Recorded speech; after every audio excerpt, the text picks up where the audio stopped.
Ilowa, the creation of our Ajibogun. Ilowa in the history of Ijesha land is one of leadership. This is because Ilowa was where the first Owa of Ijesha land settled after leaving Ile-Ife.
Ilowa Ijesha jẹ́ ìlú tí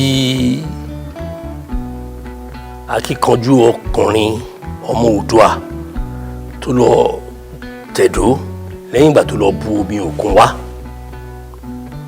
Ìlú tó wá tẹ̀dó sí ni Aganiyeye Ekun Orun Ajibogun. Òun ló tẹ ìlú Ìdó. Ìgbà tó lọ bu omi òkun kó tó dé torí àwọn tó ti lọ kó tó lọ wọn ò padà wá, so wọ́n ti wò pé he wasn't coming back.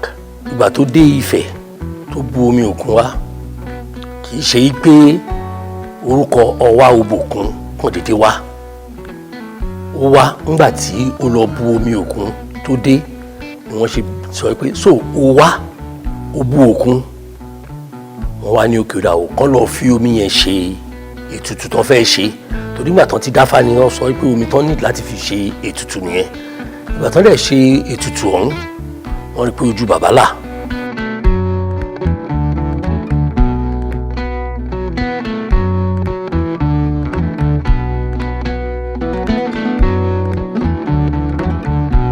Kí ó tó dé, bàbá ti pín gbogbo kingdom ẹ̀ fún àwọn ọmọ ẹ̀, wọ́n ti lọ. Bàbá wa gbé the victory sword, ìdà àjàṣẹ́gun náà bá gbé fún. Ìgbà tó lọ tí ò rí nǹkan tó padà dé, out of annoyance ó wá gbé ìdà sókè because it was a taboo fún ìdà yẹn kó lọ sókè kó wálẹ̀ lára ìdẹ̀ kó gé nǹkan kan. Bàbá wa yọ ceremonial crown tó wà lórí wọn, wọ́n ṣe wá gé ni, ó wá gé fringes ẹ̀ ni bàbá wa fún ní adé yẹn. Ó ti gba ìdà tẹ́lẹ̀, ó gbà tó wá padà dé wọ́n wá fún ní adé tó jẹ́ adé tí gbogbo ilẹ̀ Ìjẹ̀ṣà ń dé lénìí.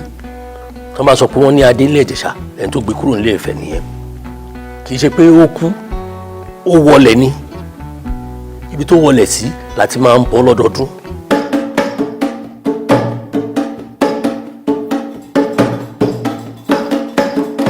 Ibì kan wà ní Ìlọ́wà tó ń pè ní Ilé Kété.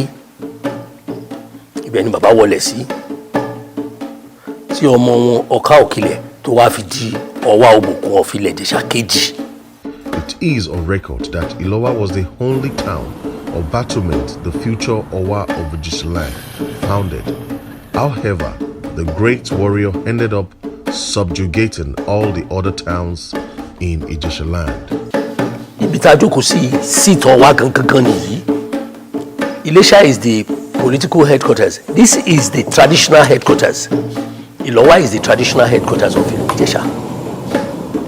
We are not only trying to unite the Ilowa sons and daughters, we are trying to unite all Ijeshas in diaspora to come together as one. Igbajo is Ijesha, Ọ̀tún Ayégbájú is Ijesha. We all need ourselves, we need to join hands together to make it a reality. We all need each other to actualize our dreams. The government back coming, pọ̀pọ̀ tó kù sí àárín pé gbogbo ẹ̀ wá pọ̀ àṣeéṣe.